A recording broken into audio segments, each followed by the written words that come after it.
سلام علیکم معلم جان و رحمت الله.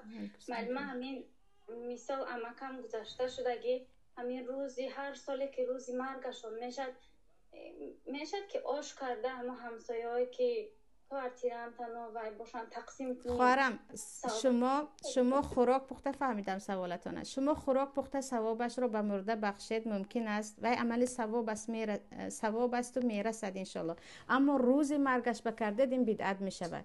این مانندی به مسیحی ها هم هست که روز مرده دارند، آنها مخصوص روز مرده عیسی رو آنها جشن میگیرند، تخم رنگ میکنند و پسخه میکنند در روز مرگ عیسی. یعنی روز مرده رو جشن گرفتن، همین روز فلانی مرد، یعنی در همون روز مخصوص خوراک پخته دادن و خیر کردن بدعت است، حتی مانندی به کفار است. در هر روز میتوانید خوراک پزید به همسایه ها بدهید و ثوابش رو بخشید، مخصوص روز مرده. لیکن سر سال که میگویند گناه است، ممکن نیست در روز مرده کردنش ممکن نیست. یک سوال دیگر داشتم معلم. زود آخرین سوالم.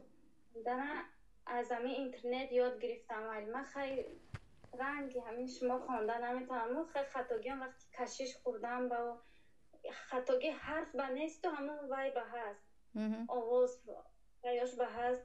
همین من باید نخونم قرآن؟ خواند لیکن در نزد یگان استاد بخواند. اول یگان استاد کتی حتما بخواند.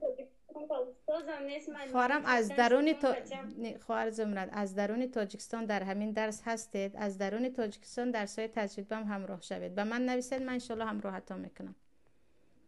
معلومه من هستم همش باید خیلی هر یک آیت دو آیت خیاد میگیره معلومه، نه که خیلی تنها ششته خونده رفتن گیری خیلی ممکن نیست. اول یاد گیرید بعدن خوانید، اما حاضرش اگر کمی میتوانم گفتید خوندن گیرید، لیکن برابر این تجوید هم نگاه کنید، برابر این تجوید هم نگاه کنید. یعنی یگان استاد ببینتون که چه خوانده استاده.